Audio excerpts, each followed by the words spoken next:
Good evening, everyone. I'd like to call this meeting to order. Are there any memorials? Okay, seeing none, I'll turn it over to Oh, sorry.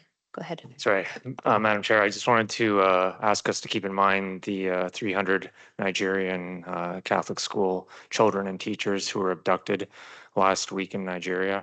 The Pope has appealed for their release, and I think we should keep all of them in our prayers and remember the severity of Christian persecution in certain parts of the world. Thank you. Thank you. Trustee Sakura? Yes, just a family friend passed away last Monday after a battle with cancer. And if we can keep her in our prayers. Oh, go ahead. Offer prayers for Bishop Wayne Lobsinger, whose father passed away a couple of days ago, and for Bishop Crosby, who suffered a stroke earlier last week. Thank you. Father Voisin, did you have an additional memorial? Okay, thank you. Okay, I'll turn it over to Trustee Guerin to announce our guest speaker. Thank you, Chair. So as a member of the Pastoral Care Committee, one of our objectives for the year is to help deepen the relationship between our board and local clergy. So today we're very honored to have Father Paul from St. Francis of Assisi Parish in Kitchener come lead us in prayer. So I welcome you to the podium. Thank you, Father.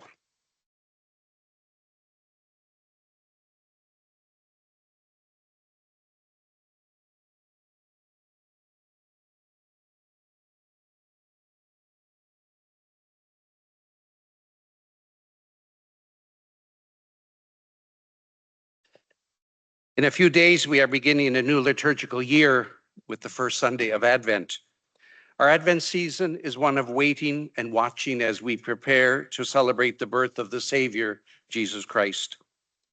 On December the 2nd and 3rd at our annual Priest Advent Prayer Day, I'm giving a talk to the priests working in the diocese in Hamilton and Waterloo, respectively.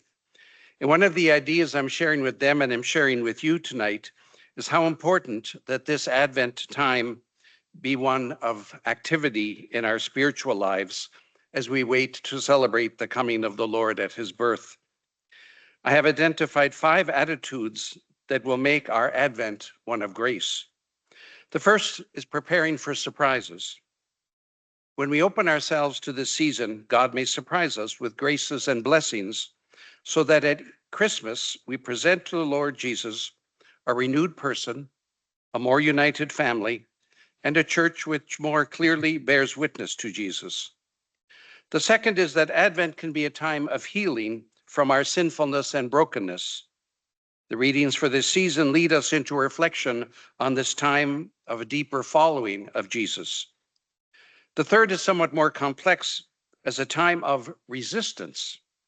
Our encounter with Christ at Advent may be disruptive as we respond to the call to conversion and to embrace a new, more profound life in Christ.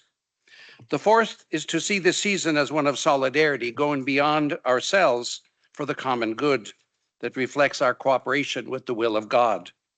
The fifth of this Advent is a season of hope during this jubileer year of hope. Hope is the virtue most associated with the resurrection of Jesus, assuring us that God can do the improbable and the impossible.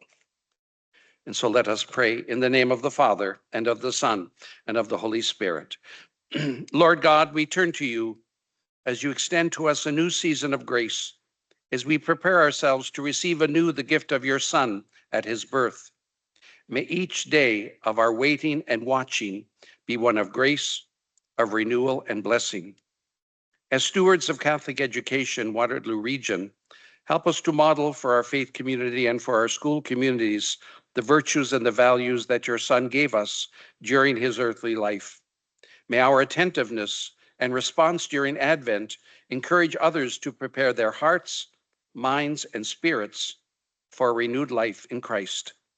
May we be instruments of love and compassion, of forgiveness and hope. Use us as your instruments for the renewal of society, bringing your life and love to all and leading them to your church. This we ask in the name of Jesus Christ, in union with the Holy Spirit, one God, forever and ever. Amen. In the name of the Father, and of the Son, and of the Holy Spirit. Thank you very much. Thank you for coming this evening.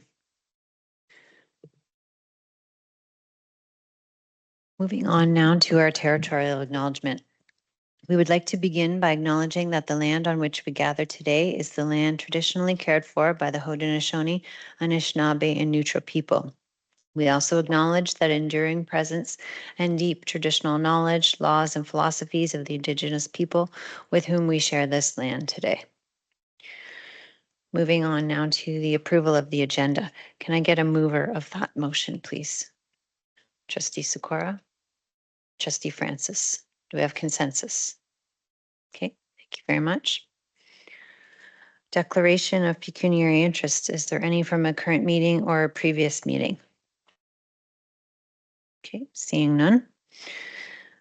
Items for action arising from the double-in-camera meeting of Monday, October 27th. Can I get a mover of that motion, please? Trustee Stanley? Trustee Sikora? Do we have consensus? Okay, thank you very much. Moving to the consent agenda.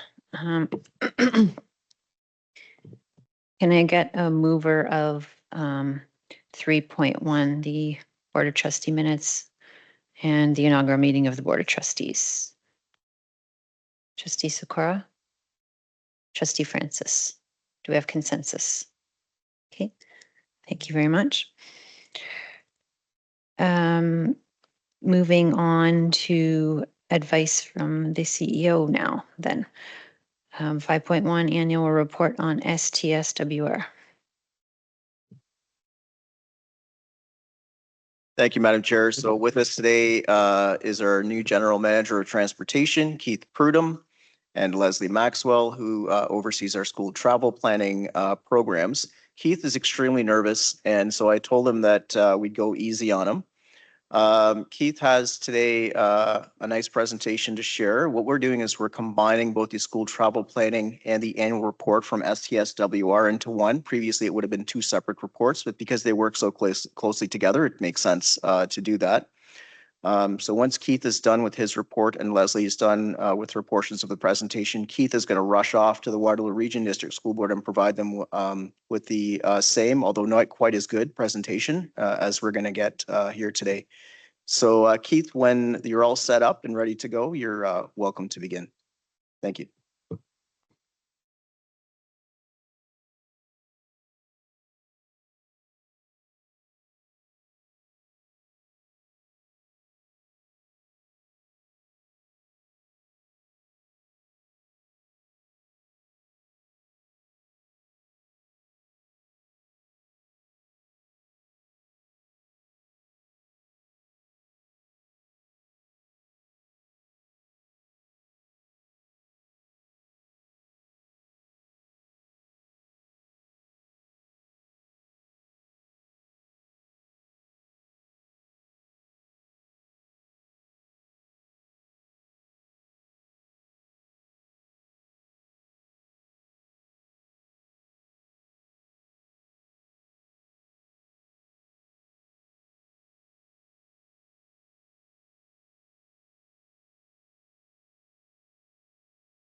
Thank you.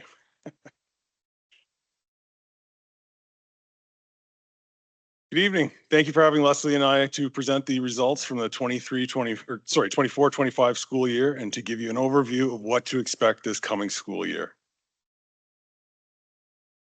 First, the agenda, 24-25 highlights, our vision and strategic actions, measuring performance, summary of appeals, 24-25 summary, 25-26 objectives, and the finances.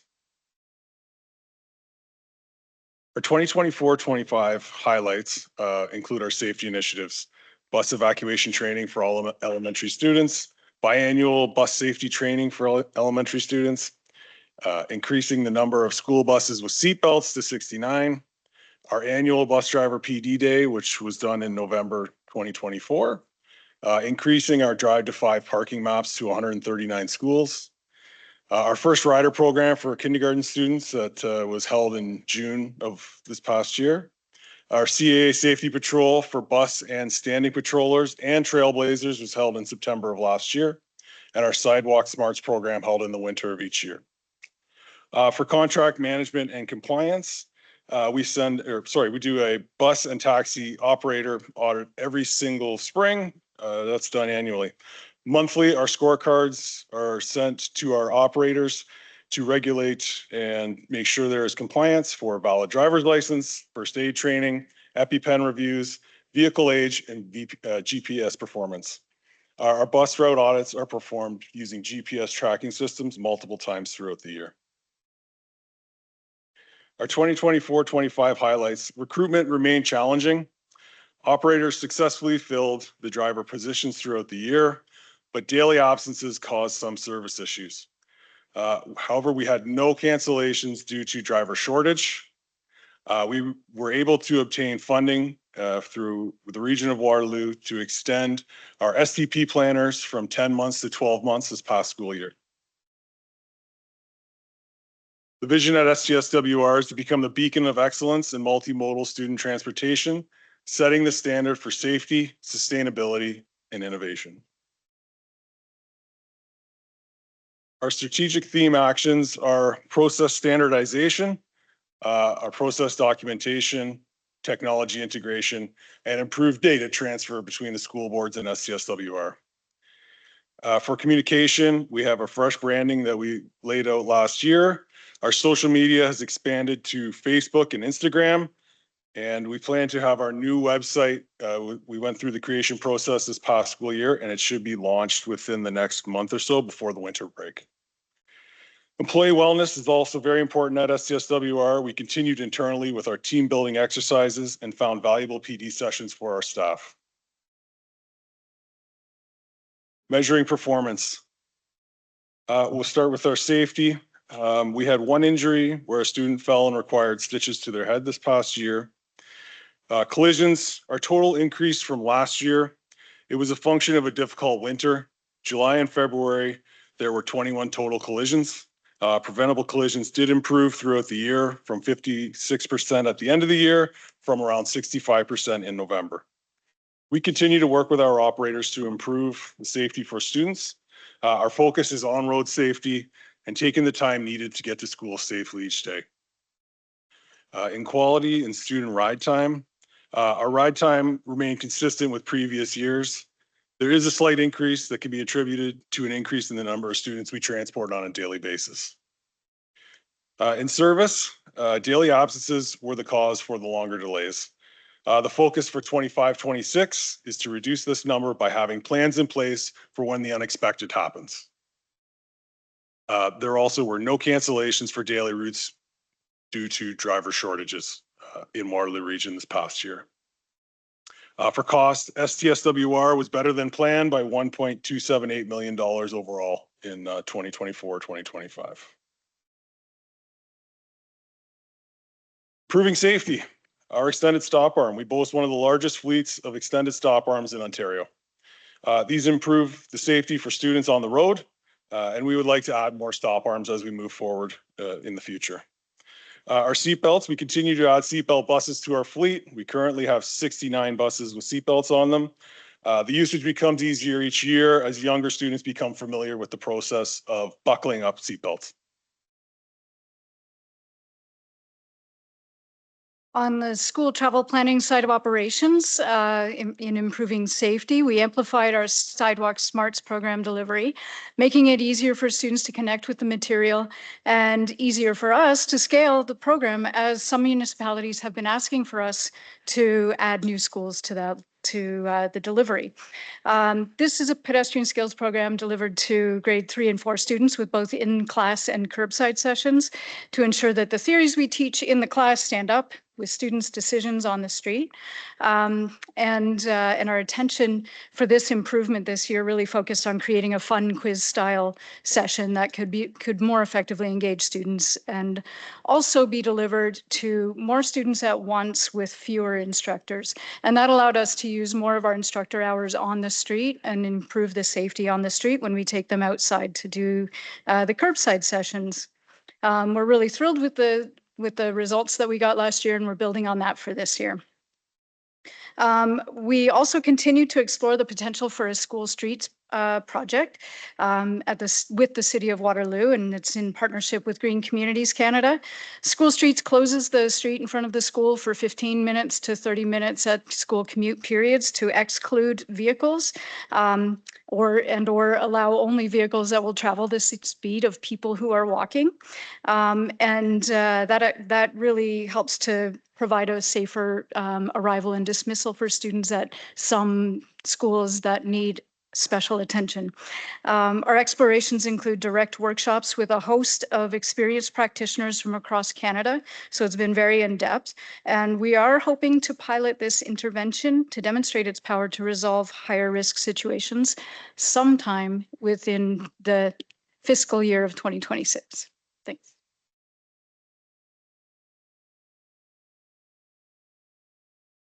Measuring performance and improving the experience. Our average distance to bus stop continues to be a focus for improved customer safety or customer service by ensuring that we find a balance between efficiency and the service. 90% of students travel less than 20 minutes home to school daily. Program location and student placement can affect the ride time for students with exceptional needs. Vehicle capacity. Our large school buses continue to be leveraged at multiple schools per day, and the population growth in the region of Waterloo continues to drive the increase in the distance we drive on a daily basis.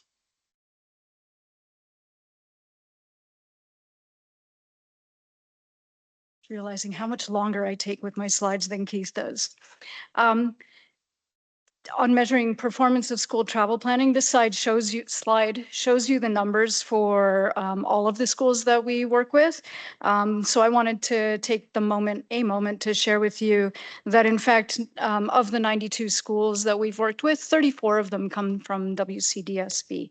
And 3 out of 11 of the schools that participated in Sidewalk Smarts last year were from WCDSB, reaching 213 students with that in-depth pedestrian skills training. 2 schools participated in the Trailblazer program last year, and they trained 23 students between the 2 of them. And that's our program that sends kids out on the street with a kind of advanced pedestrian skills. They wear class 2 traffic vests, and they are inclusive and build walking groups between them. So we're really proud of that. And 20 of the 47 schools that participated in Winter Walk Day last year were WCDSB schools. And we don't really ask our caregivers to tell us which school the kids were at. So I can't tell you how many of the kids who were registered were from WCDSB. I can tell you a little bit about the way that we collect our mode split data. We use an approach that isn't a perfect science, but it is the most rigorous approach defined to date, where we go into classrooms and ask students how they got to school and how they're getting home. Kindergartners don't usually know how they got to school or how they're getting home, so we do exclude them. But we use this data. It's very telling data, and it helps us to work with the municipalities to ensure that they understand the number of kids that are walking and biking to school. And it really helps us to make the case for engineering changes on the street when we need them. Not to mention just the school travel planning at the school level as well. We collected Bike Walk Roll data at 9 WCDSB schools in October of 2023, and it showed that 38.3% of students at those schools are using active travel for the school commute, which is slightly above the national average of about 35%.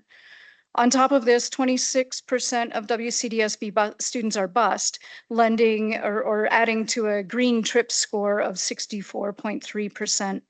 Of course, that also means that a little over 35% of students are being driven by personal vehicle, and that is something that we want to focus on.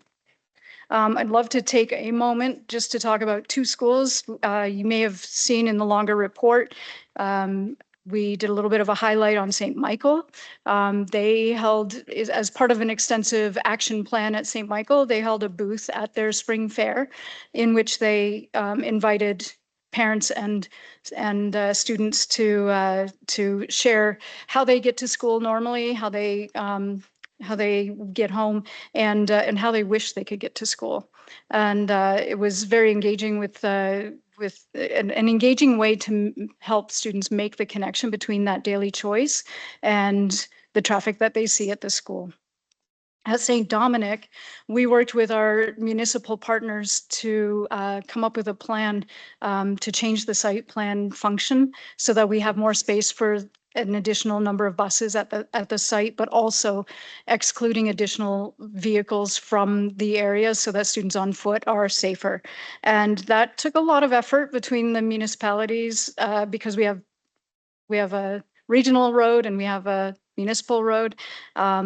And they typically think that the school board should manage all the traffic on site. So it was a lot of back and forth, but we really came up with a plan that everybody was happy with. So very excited to see that we can do that kind of thing at these schools. Oh, yeah, I'll stop there on the good news, the highlights. This year, we also added a couple of events. Sorry, I'm going to get to measuring performance on this slide. Sorry. All of the measures that we do, all of the interventions that you see in our report are really aimed at increasing the numbers of students that arrive by active travel and sustainable travel, i.e. the school bus, instead of by personal vehicle, so that there's safer spaces for everybody. This was the first year that we were really able to compare reliable data of this hands-up data from 2023 to 2024 at some schools that we've been working at. And almost all the schools, including Blessed Sacrament, St. Agnes, and St. Josephine, saw improvements after various levels of intervention.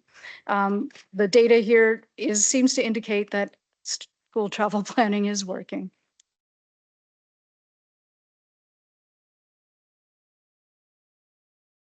Summary of appeals. So the number of appeals at SGSWR remains low. We transport over 33,000 students per day and have over 94,000 students total.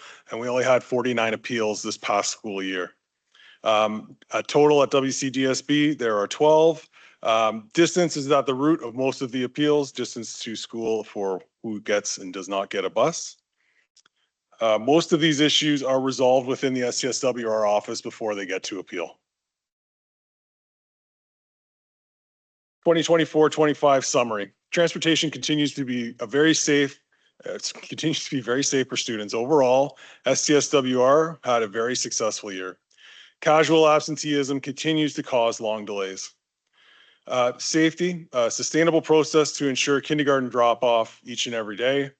Public awareness campaigns continued with 2 radio campaigns about school safety and bus safety. Biannual school bus safety training to elementary students. And we expanded our seatbelt pilot to 66 large buses and 3 mini buses. We have continued efforts to expand our extended stop arm program.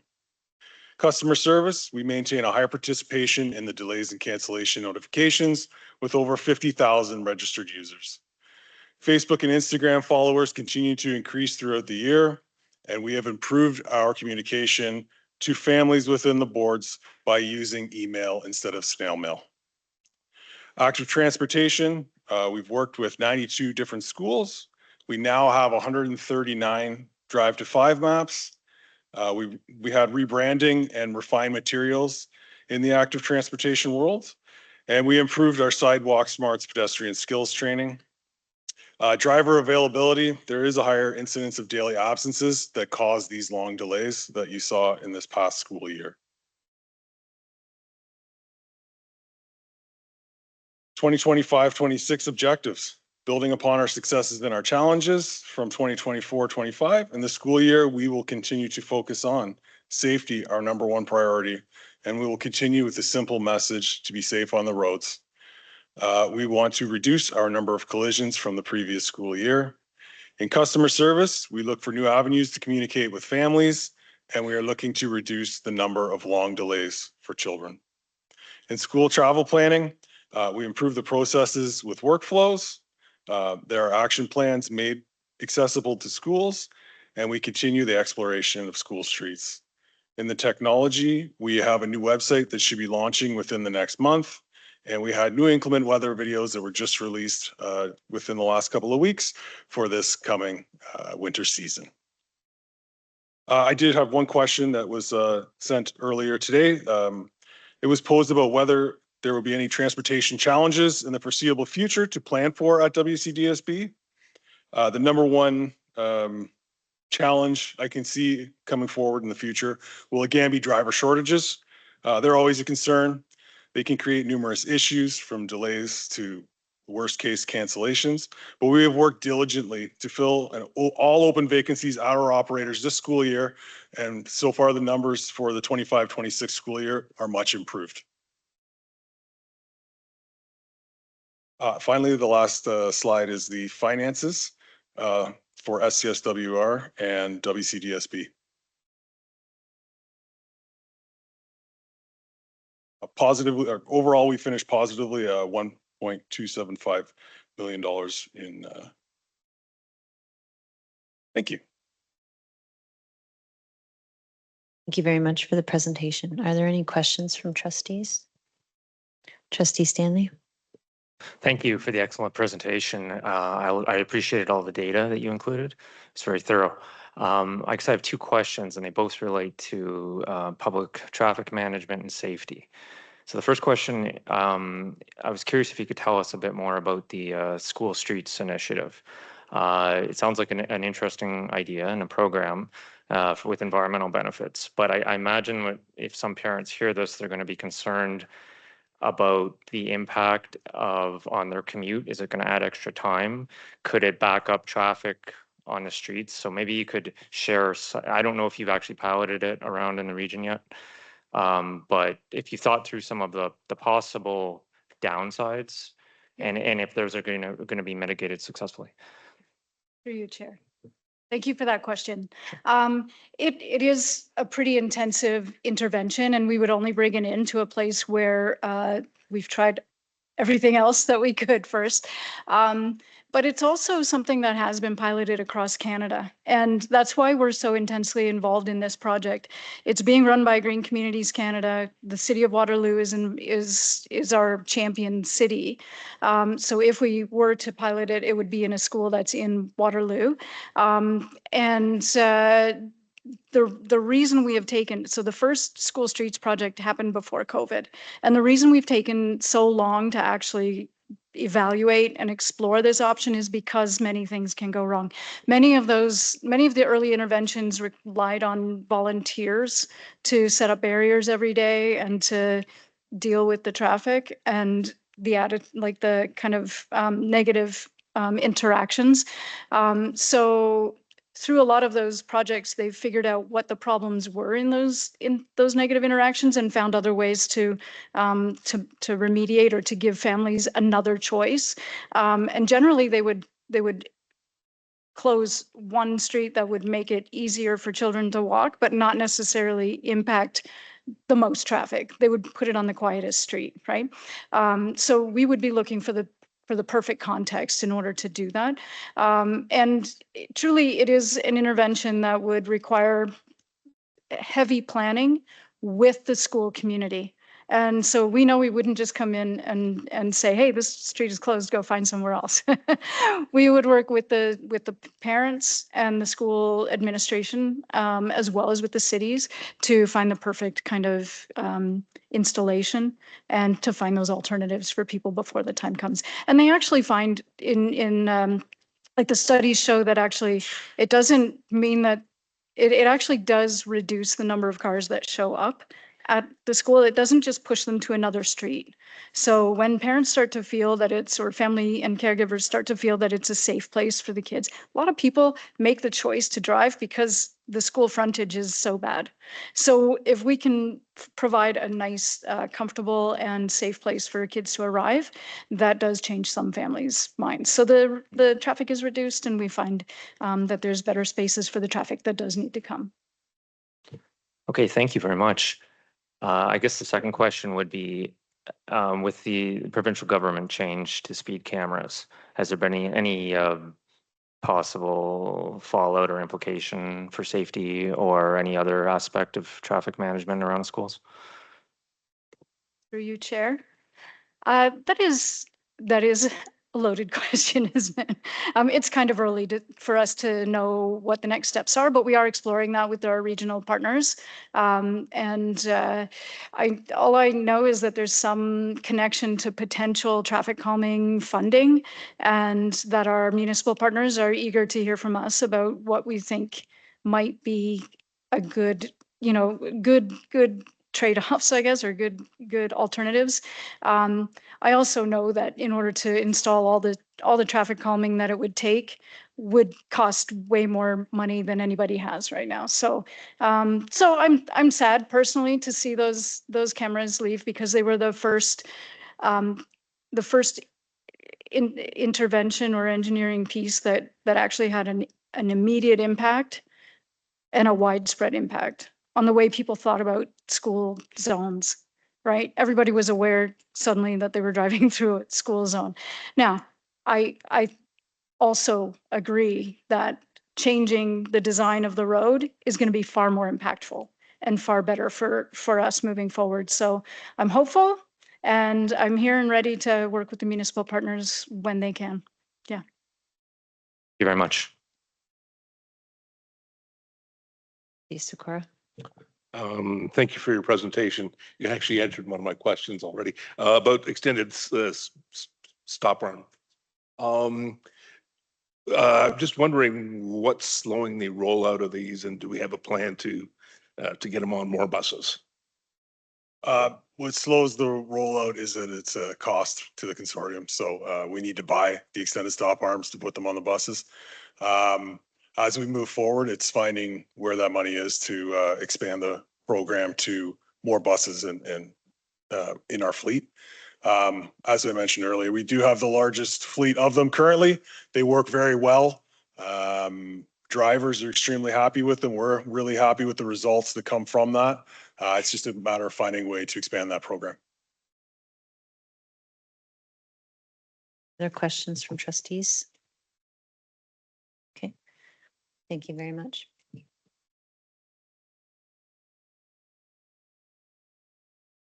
Moving on to 5.2 MYSP completion summary.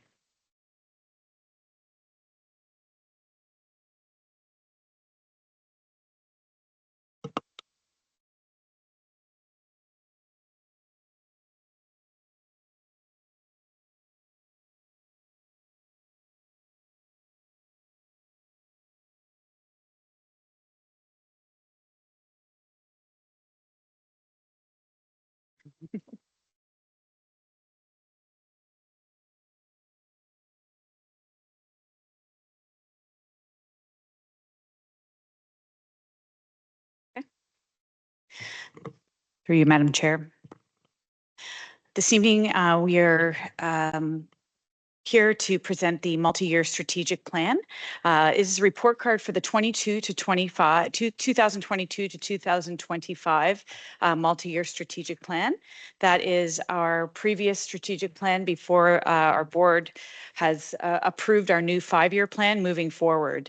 So we're here to kind of celebrate the significant progress that we achieved during that plan.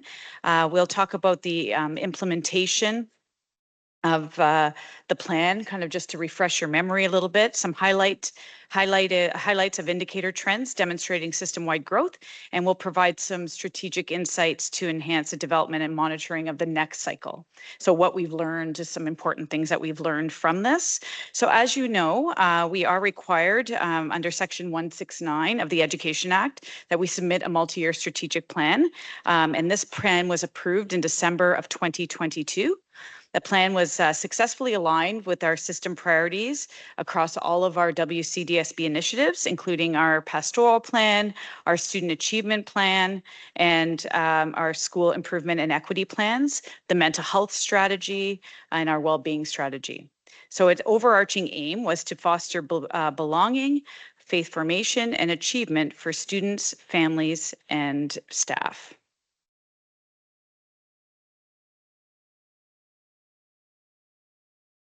So as you may, you may or may not recall, so we had a ongoing development of the plan. It was informed by very extensive consultation at that time, including a system-wide survey in spring of 2022.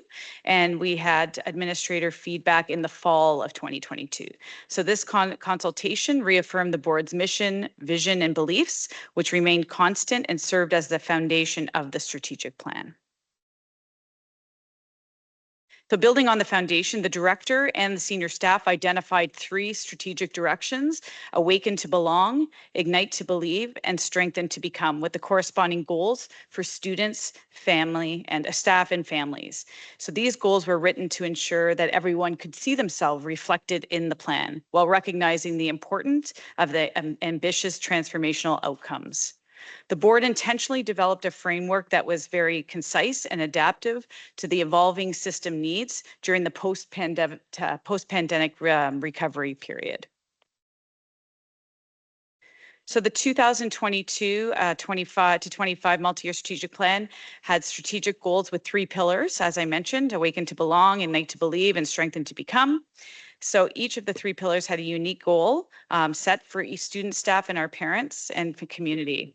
The goals are written to ensure that every stakeholder could see themselves in the plan without exerting complete control over every outcome. So due to the many challenges throughout the flowing from the pandemic, we intentionally avoided creating rigid reporting and monitoring methodology at the beginning. Based on our stakeholder consultation, our aim was to keep our plan concise and relative to the needs of the system.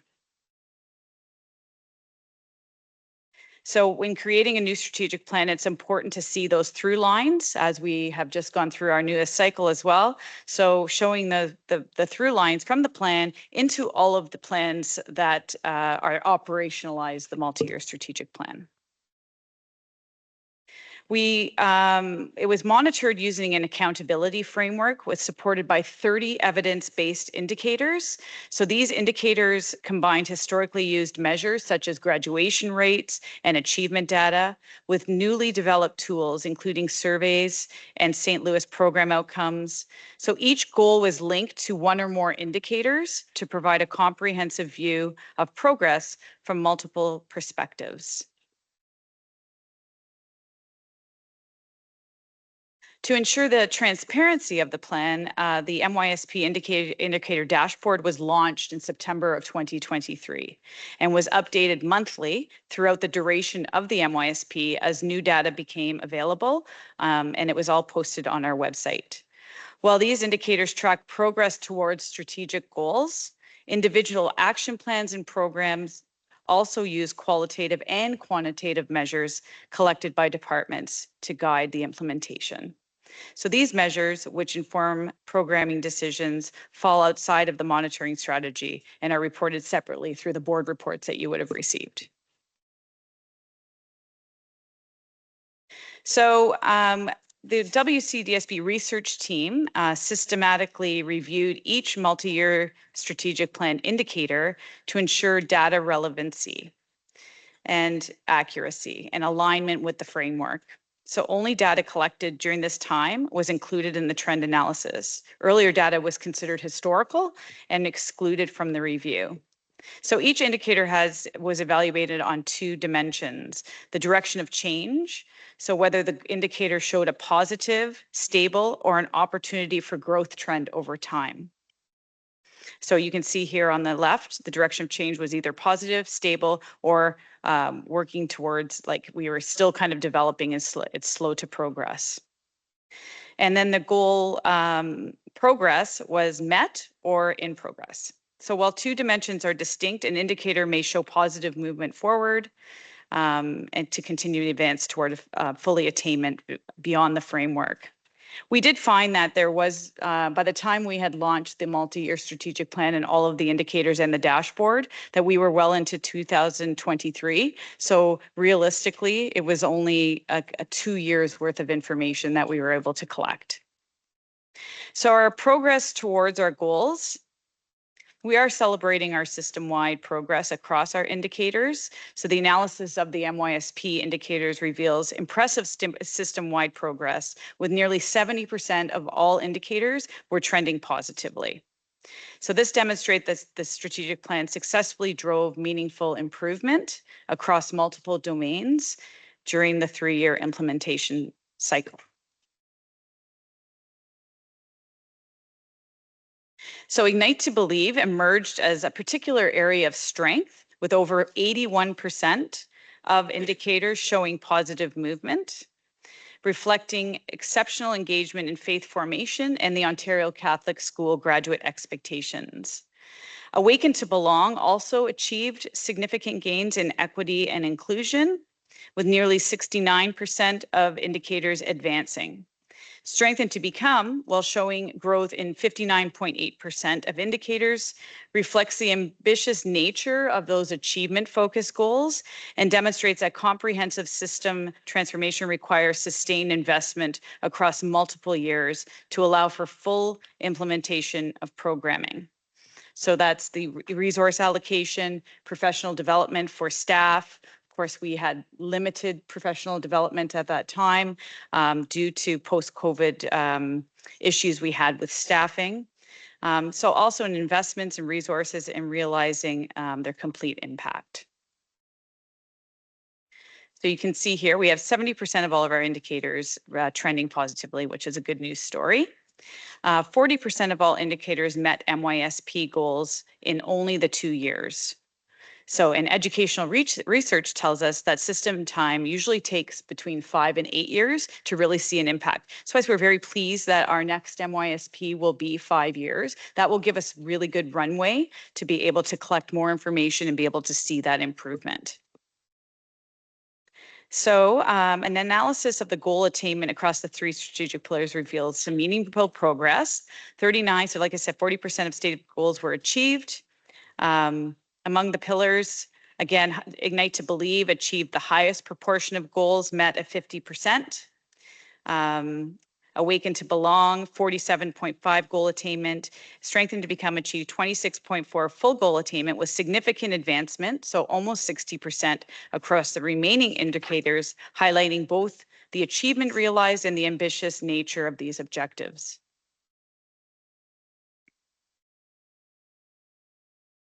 So here are some notable MYSP achievements. So 100% of schools successfully integrated programming for all 7 of the Ontario Catholic School graduate expectations across all 3 years. 100% of schools also implemented pastoral plan programming throughout the entire 3-year cycle. We had very strong sacramental participation rates. First Holy Communion, 72 to 85%, and confirmation showed growth from 59 to 70% maintained throughout the cycle. And our home, parish, and school relationships strengthening across all 3 dimensions year over year. For student well-being, our proportion of students experiencing low well-being decreased from 48% to 40% in 2025. And our EDI, our early developmental instrument, results show improvements across multiple developmental domains. And if you have any questions around specific domains, I do have our research coordinator, Kelly Roberts, is here this evening as well. And significant improvements in workplace psychological health factors. And this was measured by our Guarding Minds at Work, indicator number 6. And multiple psychosocial factors moved from significant concerns towards healthier zones. Strong graduation rates were maintained. Our 4-year rate moved from 82% to 88%, and our 5-year rate from 89% to 92% on our internal WCDSB metric that we collect. Over 90% of students report experiencing the Ontario Catholic School graduate expectations in their learning environments, as previously mentioned. In EQAO achievement, OSSLT success rate, 86.3% of students were passing. That was a 1% increase, and we have yet to receive the information for 2025. It is delayed, so we are anticipating some gains there as well. Our grade 6 mathematics showed 1% increase, 53% of the students passing, and then 54.7% of students passing the grade 9 math, which was up by 3% in the 2 years. So strategic insights, recommendations, and next steps.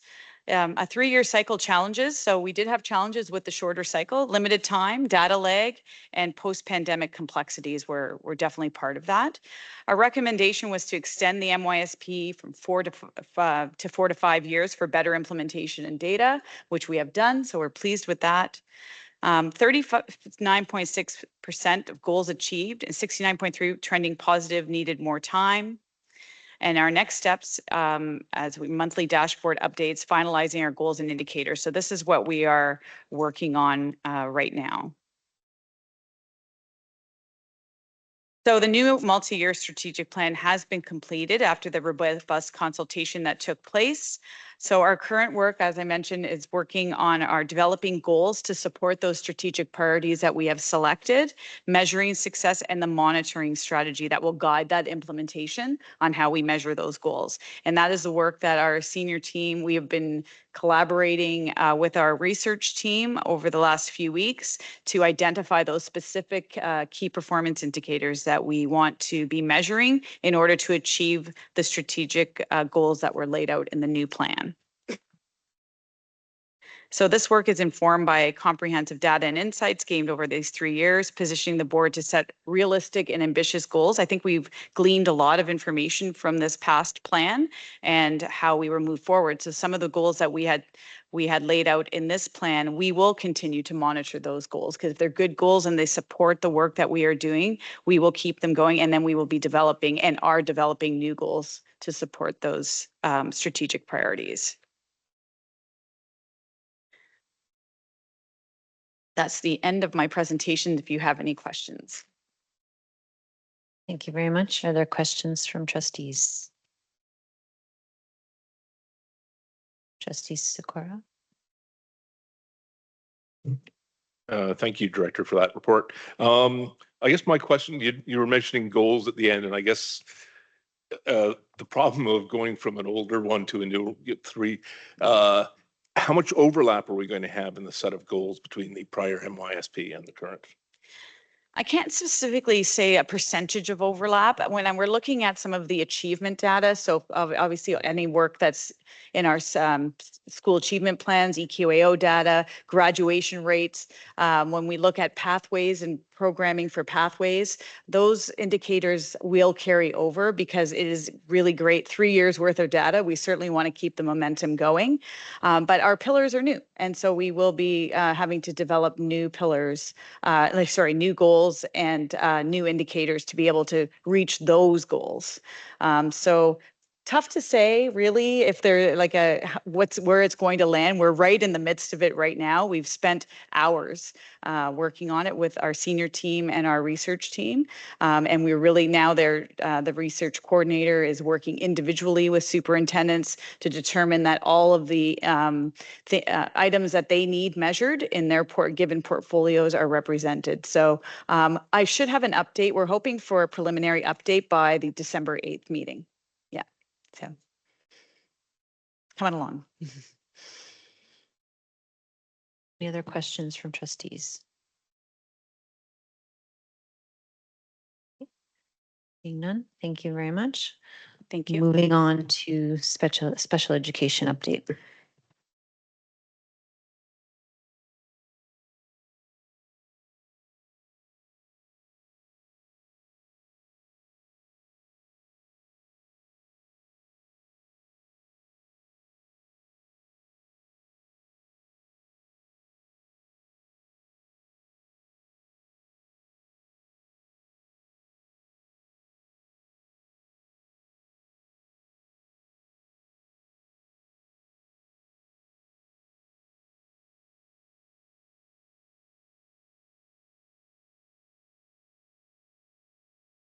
Good evening, and through you, Madam Chair, thank you everyone for allowing some time on the agenda tonight. Typically in November, we usually bring an update in regard to special education and some things we're working on throughout the school year.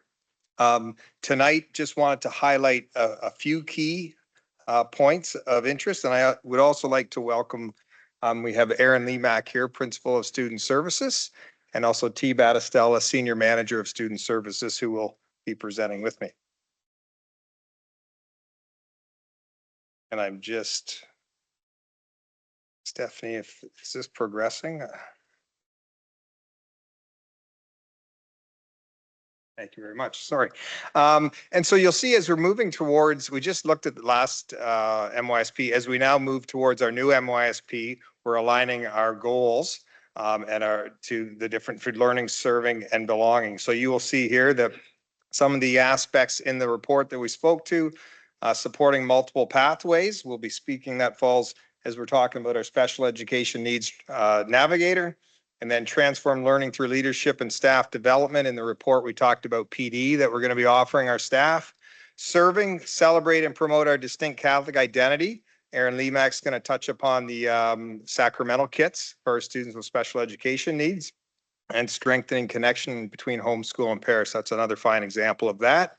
And then belonging, promoting a sense of dignity and fostering equitable, inclusive, barrier-free learning environments and engaging families. That a lot of that will be touched upon in here as well. So I wanted to briefly speak to the special education needs navigator role. If you remember, the ministry provided funding for this position last year. So last year was the first year we implemented this role at Waterloo Catholic District School Board. The ministry saw a real need to support families, especially in the area of transitioning students from either both elementary as well as secondary school, and connecting them and supporting them to community agencies, funding, resources, support networks. And so Waterloo Catholic, we're proactive that we've had a role like this for numerous years, and it's primarily served secondary, and it was the community transition support worker. And so if you remember, when we received this funding, we consulted with SEAC, we consulted with our special education visioning committee, and we saw a real need to support more at the elementary level. And so we created this position, and it has been a big success. And so one of the things that I wanted to bring here tonight was to just share a little bit of data behind that. And so in the time that we have created this role, and we were a little bit late getting out of the gate once we got the funding, so that I don't think we even staffed the position until probably late November last year or November. But since then, the special education transition navigator has supported either indirectly or directly over 200 students. And of those 200 students, we've had 45 new referrals in the first 2 months of school this year. So there is definitely a need for this. And in not only supporting students and families and schools, but our own staff. And so in that time, there's been over 350 staff members through either meetings, case conference, collab team meetings, PD sessions have been supported by the special education needs navigator. So we see it's been a great addition to student services department. It is something we're excited to continue on this year. It is only, the extension is another 1 year funding for the year. My hope would be that the ministry moves this. It's currently in what we call a rep, an education priority. We would love to see this be moved into the core education under special education. But for right now, we're happy to have the position. So just wanted to bring you a brief update on that because it has been a welcome addition and a big support to our schools and our families. So at this time, I will pass it over to T.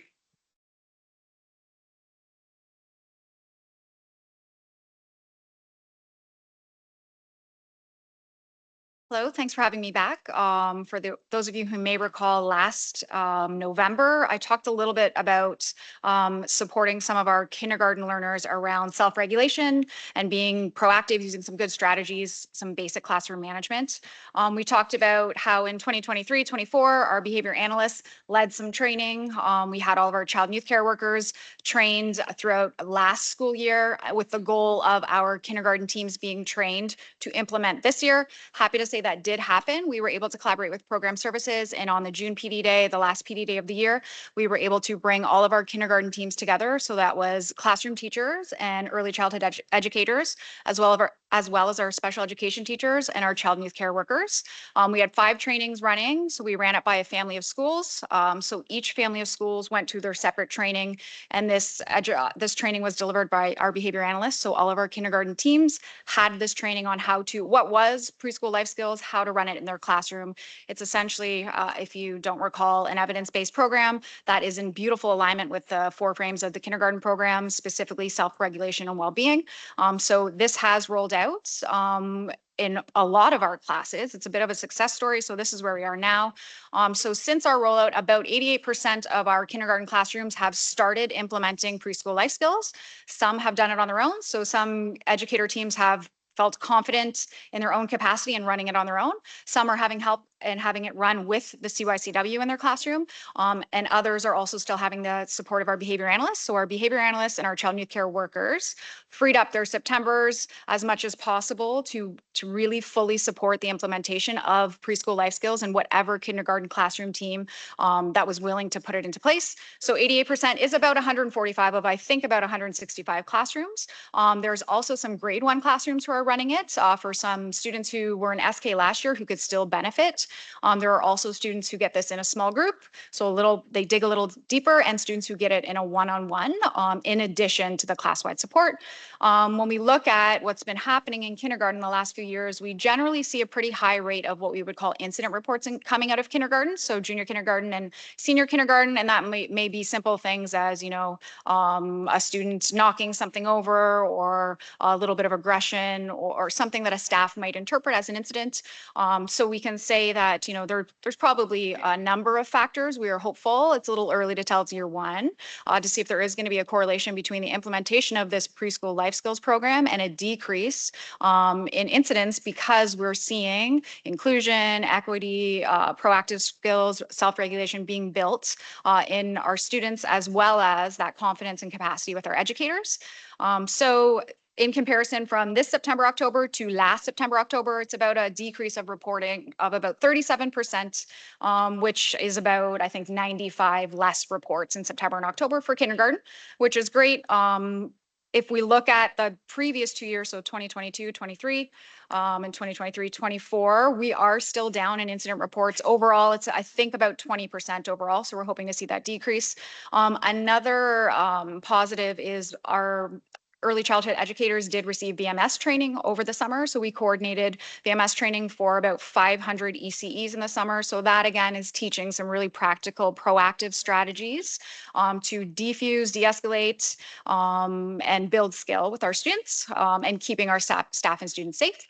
And there may be some other factors as well that may come into play with a decrease in some of the self-reg needs in kindergarten. The number of students coming into kindergarten with needs was a little bit lower this year than it has been over the last few years. I review all of the needs of special education students who come into our board in the spring with all of our school teams, as well as again in September for new students who arrived over the summer.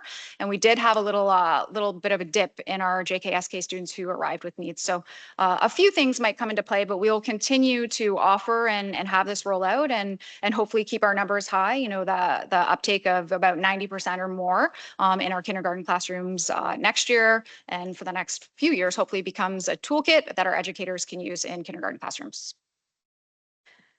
very quickly, I'm not going to read these out to you, but we asked for some great feedback.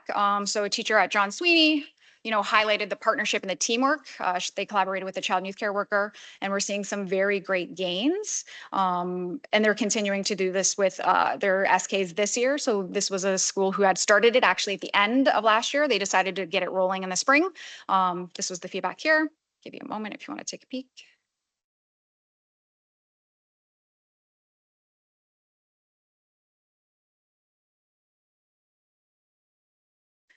And a second educator feedback from St. Teresa Calcutta in Cambridge. They ran the program in all of their classes. So this was feedback from all of the educators. They highlighted the improved behavior management and enhanced social skills.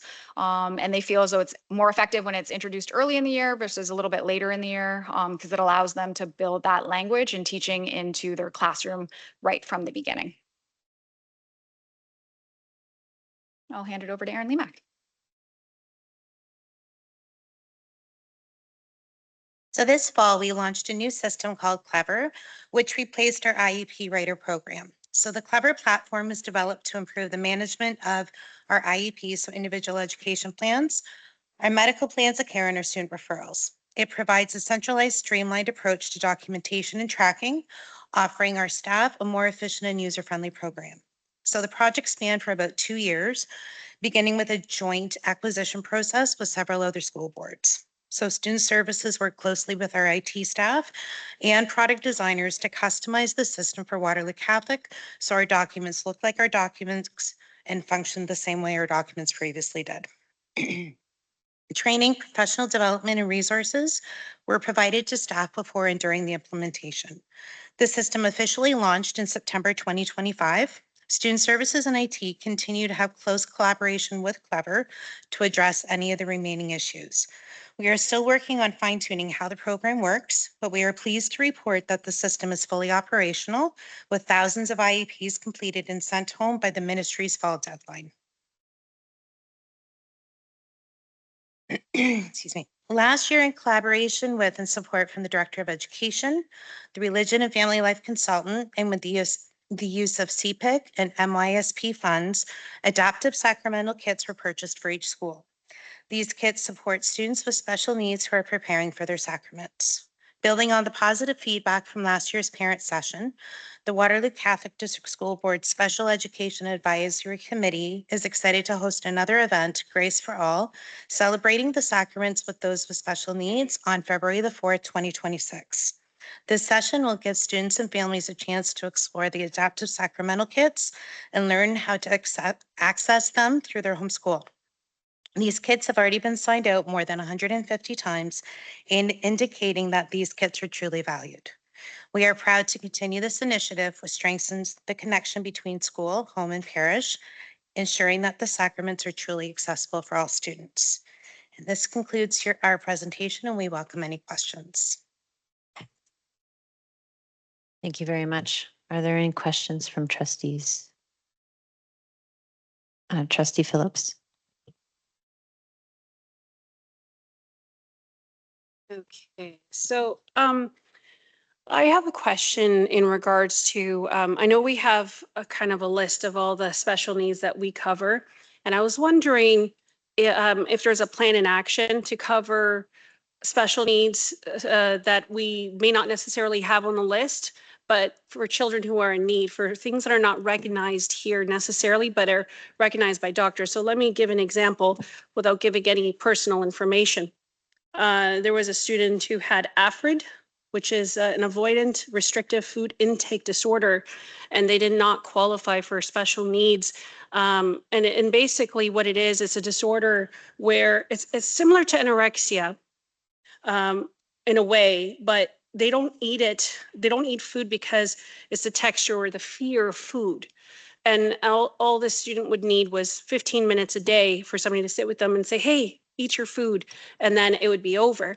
I'm just wondering, what can we do as a school board, or do you have a plan in place where that covers things that are not necessarily listed, but something that we can do as a board, even if it comes from our funding, to help support these students with special needs? Sure. Thank you, through you, Madam Chair. So we we don't have a specific list outlining certain special needs, right? So basically, when we're looking at allocating supports, we look at through a lens of independence for the student and how much support they might need, and then also what type of support is needed. It might be support that it could be in the shape of an educational assistant. It could be a support that a classroom teacher or a child and youth care worker could provide. So there is, I just wanted to highlight that there is no specific, we support this need, but we don't support this need. And it's very much, and I think T had referenced, we go out at the start of the school year and then in the spring as well, and we review all the needs of the school. And then also if there are any needs that an administrator or special education team brings to us in student services that they require support with, we'll go out and we'll meet with the school and we'll review it and see what we can put in place. And sometimes we have to bring in our team to do some training. Sometimes we might have to access community supports. There are many times where we'll get what we call an ROI, or release of information, and we'll collaborate with the family and the family's doctor and their medical team, and to see what what supports and strategies we can put in place. Just a follow-up question. If there is no particular list, what kind of information does a parent need to provide if it's not something that's recognized necessarily in Canada, but is something that's recognized by doctors and specialists? What type of documents or information do you need to be like, okay, this is a special need, it needs to be covered? So it depends. There are some families that they have no documentation, but we still may create an IEP, right? So it's, and in Waterloo Catholic, and a lot of boards, they might require an IPRC and they might require specific information before they will create an IEP, before they will provide support. Waterloo Catholic, we don't need to do that. So if there's medical documentation, great, to help us support the student.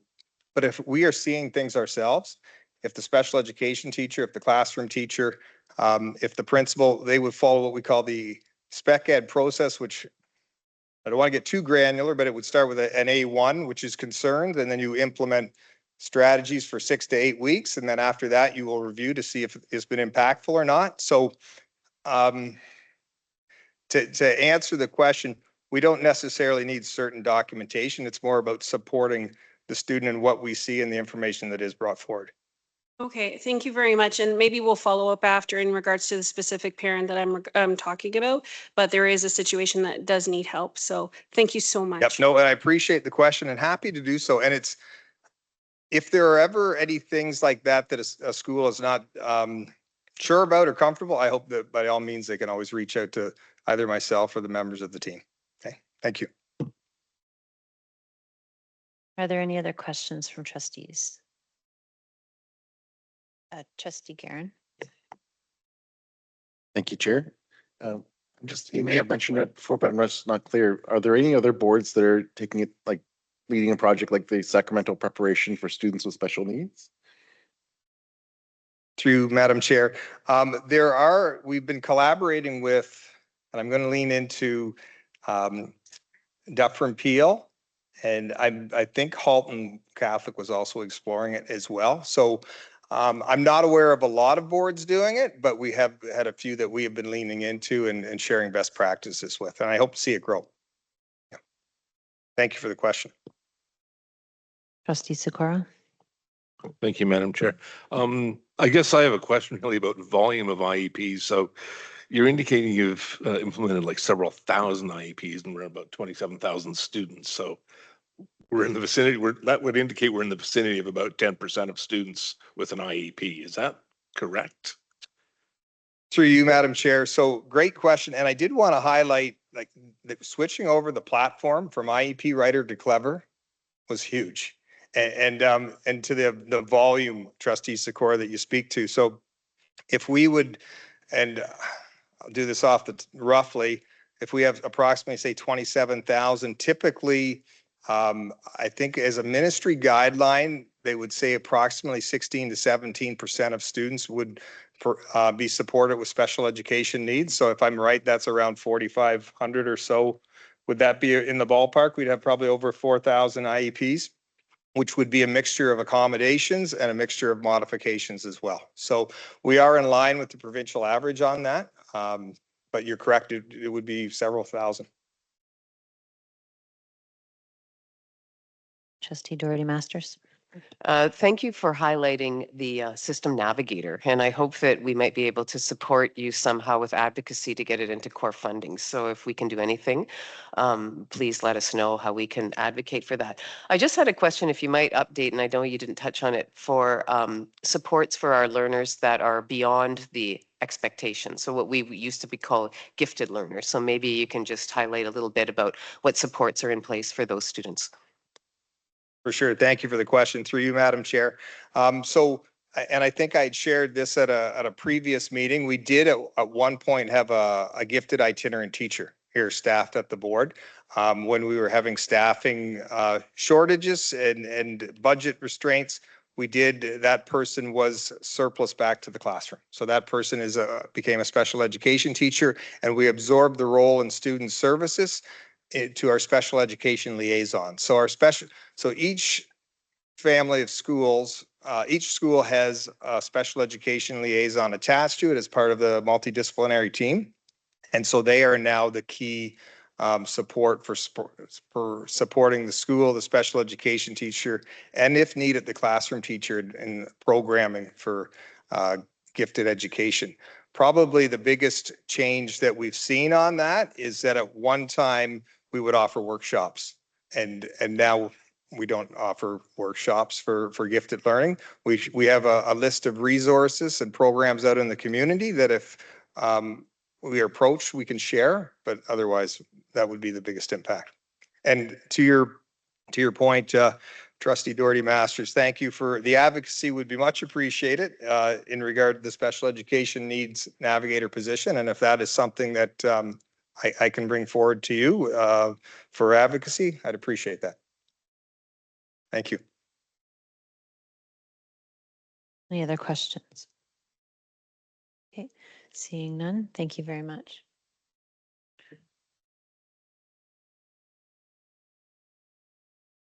Moving on to 5.4, financial statements year-end report. Thank you, Madam Chair. So our favorite senior manager of financial services is approaching the podium. While she's doing that, would like to express our extensive appreciation for the amount of work that's been undertaken by Laura and her department around the year-end audit. It is a lot of work for her and her team. And if you've read forward in the report, you'll find that the results of their efforts have been recognized by the external auditors. As well, Laura is going to report to you on our year-ending position. And like we always say, we like to have that at a nice modest balance of a small surplus, and Laura and her team were able to accomplish that through close management of the budget. So Laura, if you're good to go. Thank you. Thank you for those kind words. I feel like I don't need to present now. I think you've summed it all up nicely. It is a formal motion that we do require tonight.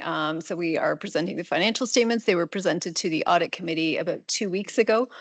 So I won't go over the financial statements in detail. They are compliant with ministry and accounting legislation. So those are just a matter of course. I will go over some elements of the dashboard, the Q4 final dashboard, that it's a familiar format that you see every quarter. So we will review that. So the audit committee did have a motion to send the financial statements to the Board of Trustees after asking some questions and reviewing the presentation. And then we will require a formal motion from the Board of Trustees tonight to send the financial statements to the ministry to close out our year end.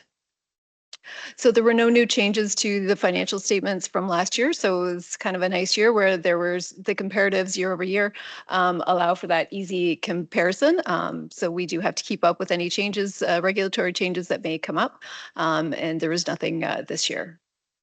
So I do just want to highlight a few items on the statement of financial position or the balance sheet. This isn't something you see it once a year, but the numbers look large and the variances this year are quite significant as well. So I just wanted to quickly highlight some of them. The accounts receivable that we have, the difference of 12.1 million, decrease over prior year. Prior year, as you'll recall, we had to include settlements of contracts in Bill 124. So those were receivables monies that the ministry owed us. So those have now been settled. So our receivables are now more reflective of a normal year.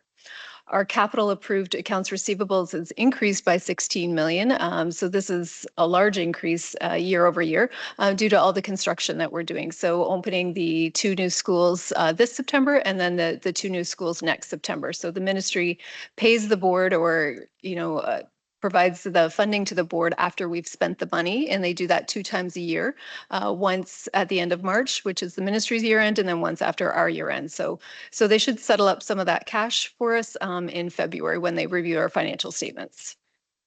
Our accounts payable are higher year over year, and that's mostly due to construction invoices and contracts that we have outstanding. Our deferred revenue is up 2.7 million. So this is revenue that we've received but have not yet spent. It's set aside for specific purposes. And in this case, it's for education development charges, which can only be spent on specific items. So we will collect those monies until we have eligible EDC expenditures to offset those costs. The 2 blue items, the deferred capital contributions and the tangible capital assets, have both increased over 50 million. And this is due to the construction of the 4 schools, as well as the ongoing additions and renovations that took place throughout the year. So it was a heavy year for construction this year, and that's kind of why the balance sheet items look larger than normal. And finally, the net debt is decreasing by 4.9 million. This is an item that will continue to decrease until all our debt is settled in 2038, as we're not incurring any new debt, because that was an old way that the ministry was funding boards. So we do provide the dashboard is what we use to present to you guys, and the financial statements are the formal summary of our work. Those are required from the auditors and from the ministry perspective. So here I'm illustrating that our financial statements, which are on the top right, match what we're presenting in the dashboard. So we remove items that are there for compliance purposes, such as student-generated funds. That's not something that we have to consolidate into our books, but we don't have necessarily control over. So we remove those, as the ministry does when they're looking at the board for compliance as well. So you can just see that the 422 million that we're bringing forward, they do align. So overall, at the end of the year, we ended the year with a small surplus of 126,000. So there was obviously a lot of ups and downs, but this aligned with what we were projecting throughout the quarters, where we were proposing that we would break even. One area that we didn't necessarily didn't need to access was our extended day accumulated surplus. We had requested the use of this, and we were able to manage it in year, so we did not use those funds. Our enrollment increased 133 students. This is comparing to our estimate budget. We had been projecting this throughout the year as well, where we had 121 students is what we had brought forward at Q3. So a slight change by the end of the year for just changes that happen with the ministry, their final reporting. Staffing remained constant from Q3 to now. There were large increases, obviously, over estimates as we added staff to deal with pupil-teacher ratios, as well as we added the resource teachers to help with our missed planning time challenges. And we added staff to address student needs and programming needs. Facility services, reduced staff that we have here, that's always kind of our inability to staff permanently those positions, but we do have those costs in supply costs where people pick up those shifts. In terms of our revenues, our core education revenues, overall revenues increased 25 million over our estimates budget. 21 million of that is due to the core education funds, and this is an increase due to enrollment, but the largest piece is due to the settlement of contracts. So when we did our estimate budget, we didn't know necessarily all the information that the ministry would be putting forward in the collective agreements and with Bill 124. So that's why it's such a significant increase year over year. But again, this was as reported throughout the year. Our other revenues were increased 4 million over our estimates as well. And this is due to programming changes and grants that we weren't necessarily expecting through the reps. Our expenditures match our revenues, so they increased significantly, mostly because of the salary and benefits as the costs followed through, an increase in contracts and portable movements. Our risk assessment that we like to bring forward, usually you see it at budget time, but we like to bring it forward at the end of the year so you can see where we ended. So we are sitting at 2.2% increase or surpluses over as a percent of operating revenue. So this puts us into a low risk range. So the ministry does use this as an indicator of a board's financial health. So this is a good position to be in. It means that we're not on anybody's radar. We are compliant with ministry requirements, so they do require that we meet certain criteria, which we have to report back to at year end, which we have met. So overall, the budget presents fairly. The financial statements reflect the position of the board at the end of the year. The auditors did come to the audit committee meeting a couple of weeks ago and said that it was a clean audit report. There was no findings, and so they were pleased with what they had found and reported on. So if there's any questions, I can answer any questions. Thank you very much. Are there any questions from trustees? Trustee Doherty Masters. Good. Thank you, Laura, for the presentation. I just have a question around page 66 and 67 of the package. Under administration, the budget assessment document notes that trustee expenditures came in over $520,000 during the 2024-2025 school year.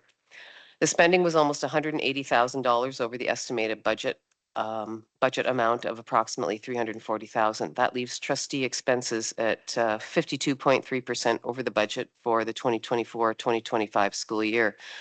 Additionally, the material variance note indicates the variance was related to legal fees incurred. Based on the budget assessment document presented, how much money did trustees spend on legal fees during the 2024-2025 school year? Sorry, I don't have that exact number, but the overage was largely due to the legal fees incurred.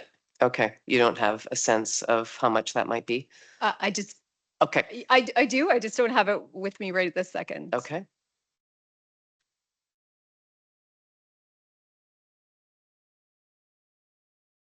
Madam Chair, I believe the amount is roughly $190,000 in legal fees for the year. Okay, thank you.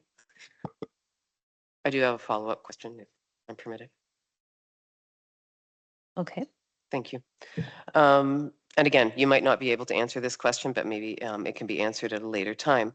I would like to ask if all appropriate approvals were obtained by trustees in all instances before incurring legal expenses during the last school year. I believe so. Our process in accounts payable is to ensure that we have the appropriate signatures before we pay for expenditures. Before the expenses were incurred? That's not necessarily how the process works. Usually, if Stephanie goes out and buys some donuts for something, then she would buy it and then she would get reimbursed after the fact. Okay. All right. Thank you. Are there any other questions from trustees? Trustee Phillips? Just to clarify, legal expenses are operational matters, right? Yes, I believe so. Thank you for clarifying.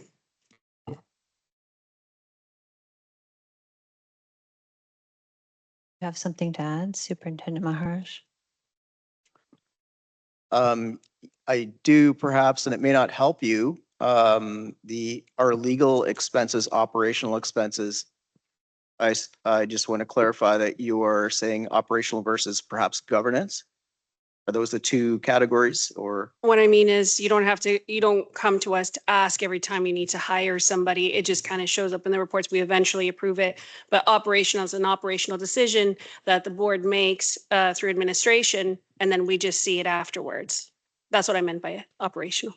In general, legal fees, yes, are operational, and the examples that you cited in relation to labor matters or something like that, we would take care of within the constraints of board policies. Any trustee legal fees, of course, we wouldn't be driving those, so not necessarily operational from our perspective. Does that help? Yeah. Sorry. Okay, are there any other questions from trustees? Okay. Thank you very much. Oh, we will move then to put the motion forward. Can I get a mover of the motion that the Board of Trustees approve the 2024 to 2025 audited consolidated financial statements as attached? Trustee Phillips, Trustee Sakura, do we have consensus? Okay, thank you very much.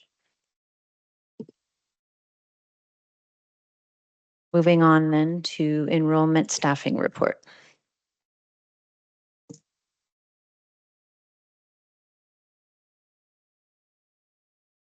Thank you, Madam Chair, and through you. It's my pleasure to bring the enrollment update this evening. You have in your package on page 69 to page 71, the report. I'll just kind of skip right to the nitty gritty of it. In the report itself, you will note that we have two charts in there. One is for elementary enrollment and one is for secondary enrollment. As of March 31st, 2025, we had our final numbers for the 2024-25 school year, and that was at 19,872. In April of 2025, we set the estimates at 20,718. As of October 31st this year, we were sitting at 20,218. As you can see below, that is about a 500 pupil shortage of what we had in our estimates. However, the good news that it is still year-over-year growth of 346 pupils at the elementary panel. With regard to secondary enrollment, as of March 31st, 2025, we had 7,927 students enrolled. In April, we set the estimates at 8,206.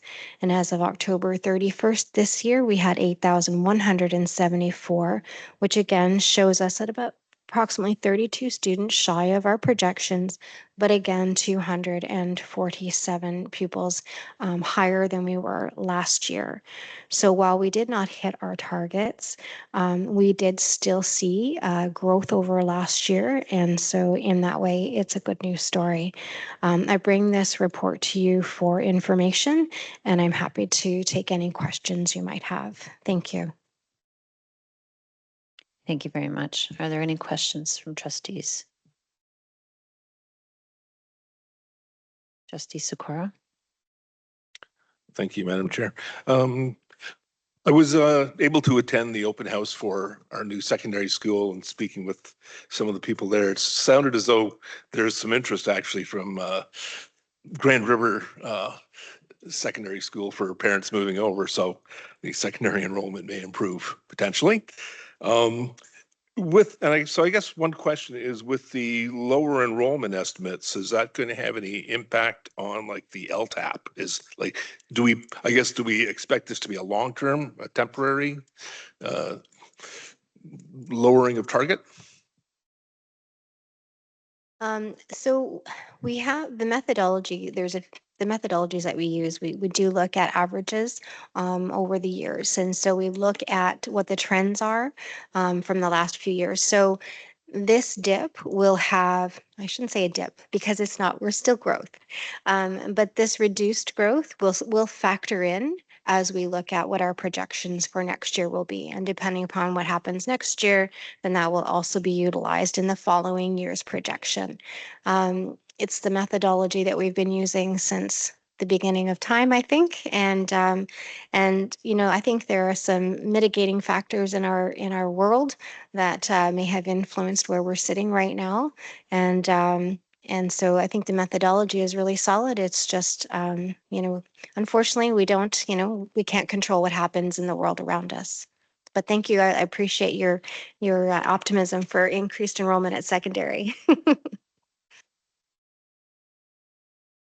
Go ahead.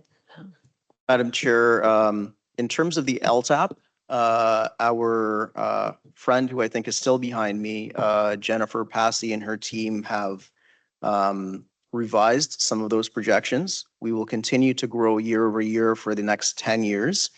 The rate will be a little more modest, and that seems to be more in line with what we've seen this year, as well as some of the information that the Ministry of Education has been sharing around provincial trends in enrollment and school-age children and how many we're seeing at schools. And so, yes, we will need to modify the projections, but I don't think it's going to affect any of the projects that we've asked for. We still have those dire needs in those areas where we're just full. And so from that perspective, we're good, but we will revise those going forward. Are there any other questions from trustees? Okay. Seeing none. Moving on then to, thank you very much for the information. Moving on to the director's report.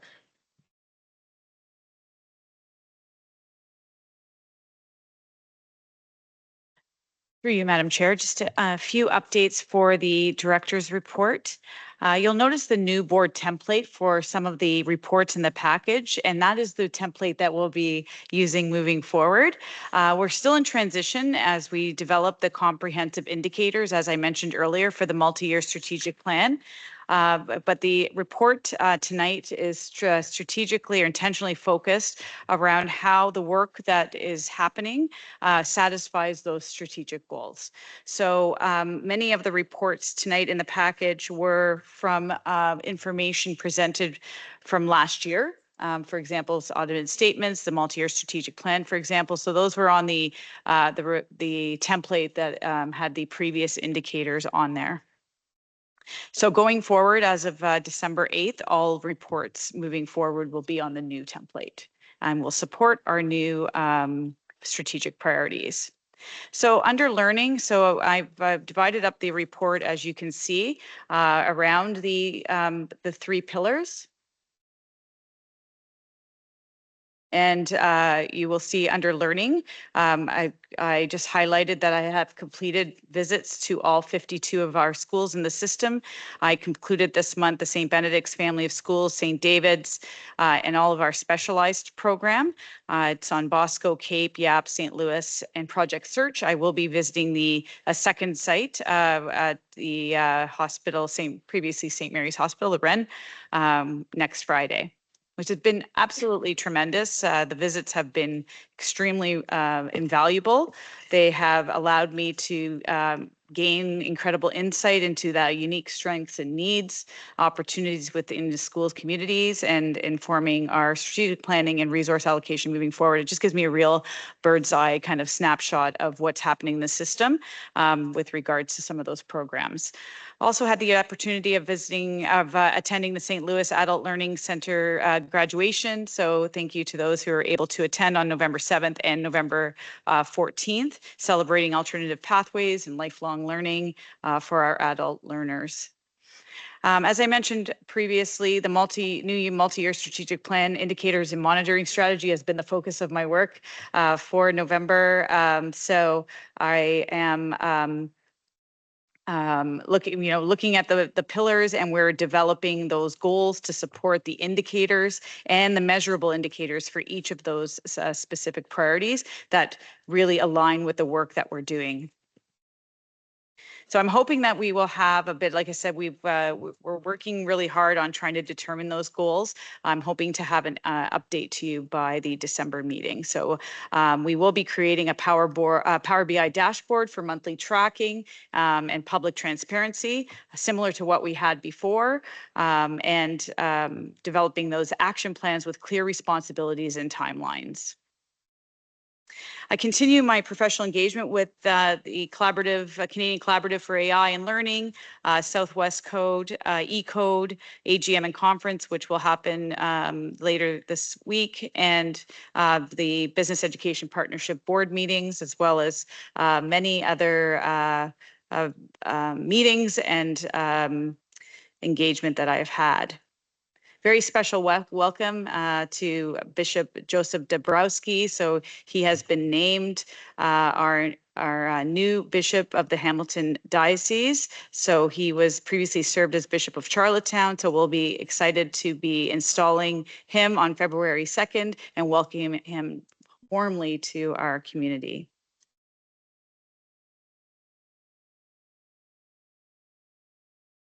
Also under serving, so the again worked on the Catholic Leadership Program Module 1. So we are running the Catholic Leadership Program again, Part 1, 2, and 3. I was very pleased to be able to lead a session with Deacon Richard Olson last week, the inaugural evening, focusing on faithful leadership and faith formation opportunities, exploring our commitment to our pastoral plan, and really focusing on the theme of listening to understand. So this was over 100 participants have joined the program this year. Special thanks to Superintendent Eby, who has managed to get the program underway. And it was really wonderful to see the incredible room filled with aspiring leaders in our system. So certainly hope-filled, wonderful opportunity to engage with them, to talk about meaningful, faithful leadership moving forward. St. Mary's hosted the Night in the Cold, and I had the opportunity to visit St. Mary's High School the morning after their sleep out. All 5 high schools participated this year. St. Mary's hosted the event, living our Catholic social teachings, providing a powerful example of demonstrating faith and lived gospel values in action. I was very pleased to be able to meet them in the morning and see how they were doing and really thank them for that engagement and learning in the community. So it was wonderful to attend that. We also had our CSAC commissioning and onboarding for our newly appointed Catholic School Advisory Committee council members and our newly appointed administrators and CPIC. So that was wonderful as well. Been meeting with quite a few MPPs in the area and mayors across Waterloo Region. So strategic relationship building meetings, ensuring our board maintains strong connections with these elected officials at all levels of government and building partnerships. It positions us well to communicate the needs that we have in our system. It's been really wonderful with having that engagement. Also been meeting regularly with our union groups. I had meet and greet sessions with each of our union leaders in our system. And we are working right now at planning our first collaborative professionalism meeting. That'll be taking place this month as well. Participated in comprehensive 2-part human rights training October 30th, and the second session will take place on November 28th. It was conducted jointly with the Waterloo Region District School Board. So just a great professional development opportunity, bringing together 20 of our administrators from our system to talk about human rights legislation, equity frameworks, best practices. And I will talk a little bit about the Community Safety and Wellbeing Planning Steering Committee. So I now serve on the steering committee for the Community Safety and Wellbeing Plan of Waterloo Region. We had our meeting together on November 5th. And as a result of that, one of the campaigns that they have brought forward was the We All Belong Here anti-hate campaign and mini launch, which we hosted here at our board office on Friday, where they brought a GRT bus wrapped with messaging, We All Belong Here, featuring a campaign messaging, and we had button making opportunities, engaging with others in the community on this initiative. As we look ahead into our final month, it's hard to believe we're almost going into the month of December. So we're certainly carry forward the momentum of November's accomplishments, complete again all of the visits. I will be planning my next school visits now into the new year, and continued excellence that being able to witness throughout our system. So I have listed all of the ongoing regular meetings and November events and meetings on the report. That is the end of my report, Madam Chair. Thank you very much. Are there any questions from trustees? Seeing none, thank you very much. Moving on then to the student trustee report. Good evening, everyone. Yet again, I'm grateful to be speaking in front of everyone. It's always the highlight of my night to be amongst everyone and to share some of the awesome things that Rebecca and I want to highlight going on between not only our student senate, but also the general student body, all of the student councils. And yeah, so this month, the WCDSB participated in many new leadership opportunities and hosted a variety of events, whilst also contributing to events and initiatives related to the greater Waterloo Region community. So earlier in the month, I spoke about it at the last meeting because we were looking forward to it. Students in the WCDSB, specifically grade 11 and 12 members, attended OSLC, a 3-day student leadership conference in Niagara Falls, filled with lots of leadership development, professional development, and lots of chances to meet other student leaders to kind of get some ideas, build some motivation, and bring it back to individual school communities.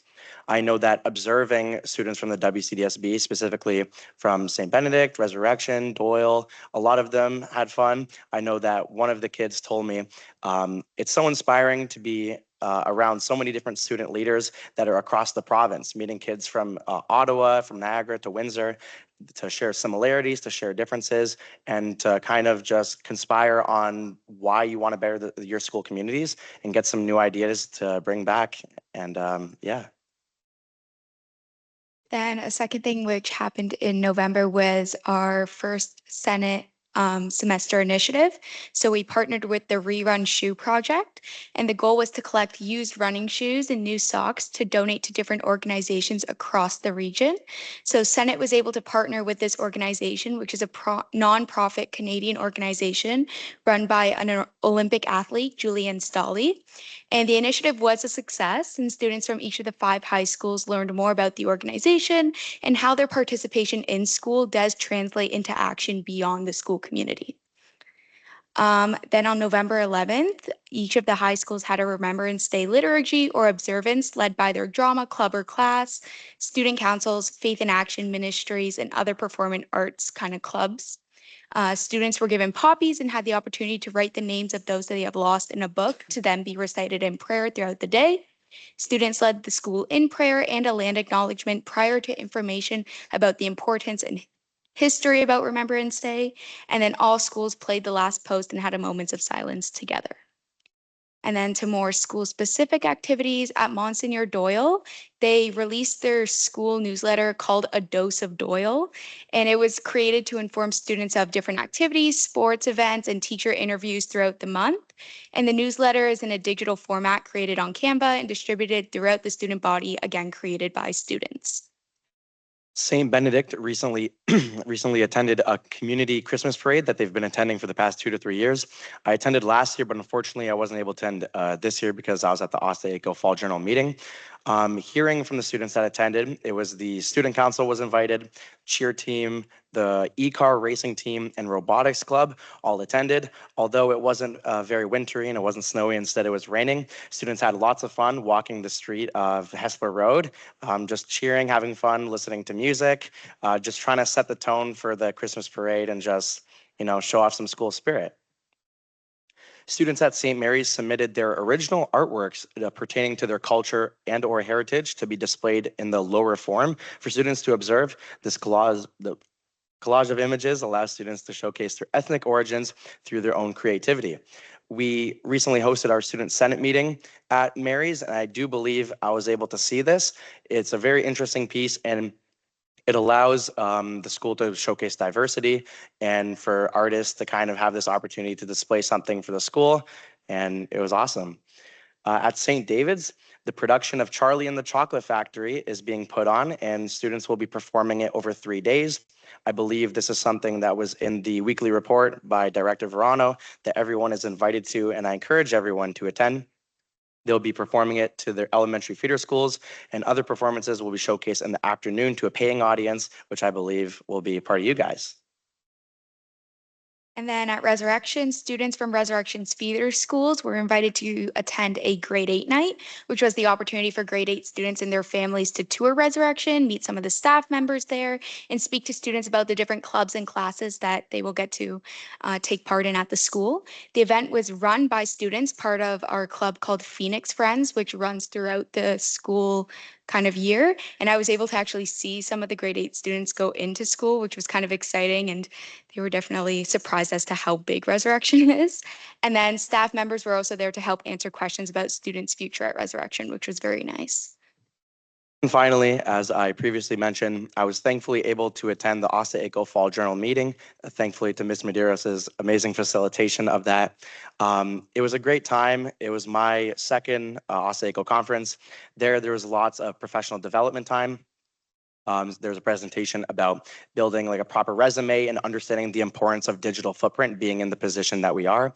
There's also a time to understand scholarship writing and understand how we can leverage our position to showcase our true skills and capabilities.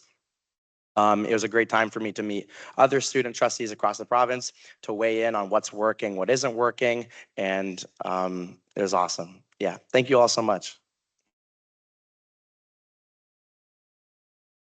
Thank you very much. Are there any questions from trustees? Thank you then. Appreciate the update. Moving on to the OCSTA communications, the link has been provided for you guys and it's continually updated. And moving to 8.2, Chair of the Board, it's in your information package as to my activities over the last month-ish or so. If there are no questions, moving on to the board policy review 10.1. I'll turn it over to Trustee Doherty Masters. Yep, thank you. I did review the policy and I will confirm that we are in compliance. It was just reviewed this past February. However, I would like it to send it to governance to consider specifically noting a document that's referenced in the school board expenditures guideline. And that particular document is the broader public sector expenses directive. That document is referenced in our trustee expenses policy, but perhaps reference here as well may be something to consider for governance. So Stephanie, that was to consider the broader public sector expenses directive to be added as a reference for this particular policy. Thank you. And I will move that we're in compliance. You'll move that we're in compliance, okay. Is there a second to that? Trustee Sikora, okay. Do we have consensus? Okay. Thank you very much. Moving on then to upcoming meetings and events. Do have our CPIC meeting this week, trustee spiritual retreat coming up next week. Hopefully people have responded to that. And then there's, trustee Sikora. Oh, no. Oh, okay. Okay. Rest of the events are listed there. And then we have our events under 14.1 that are coming up in our next meeting for December 8th. So I'll move then to item 15.1 to confirm decisions made tonight. It was moved by trustee Sikora and seconded by trustee Francis that the agenda for Monday, November 24th, 2025 be now approved, carried by consensus. It was moved by trustee Stanley and seconded by trustee Sikora that the items for action arising from the double in-camera meeting of Monday, October 27th, 2025 regarding trustee matters be now approved, carried by consensus. It was moved by trustee Sikora and seconded by trustee Francis that the consent agenda, Board of Trustees, and the recommendations contained therein be now approved, carried by consensus. It was moved by trustee Phillips and seconded by trustee Sikora that the Board of Trustees approve the 2024-25 audited consolidated financial statements as attached, carried by consensus. It was moved by trustee Doherty Masters and seconded by trustee Sikora that the Board of Trustees reviewed Board Policy 2004, Advocacy and Advertising, and find that the board is in compliance, carried by consensus, with a recommendation that it be reviewed at governance. Okay, thank you very much. Now, moving to closing prayer. Okay. O risen Lord, you've entrusted us with the responsibility to help form a new generation of disciples and apostles through the gift of our Catholic schools. As disciples of Christ, may we educate and nurture hope in all learners to realize their full potential to transform God's world. May our Catholic schools truly be at the heart of the community, fostering success for each by providing a place for all. May we and all whom we lead be discerning believers formed in the Catholic faith community, effective communicators, reflective and creative thinkers, self-directed, responsible lifelong learners, collaborative contributors, caring family members, and responsible citizens. Grant us the wisdom of your Spirit so that we may always be faithful to our responsibilities. We make this prayer through Christ our Lord. Amen. Okay, now can I get a motion to adjourn? Trustee Stanley. Second, Trustee Francis. Okay, we have consensus. Okay, thank you very much.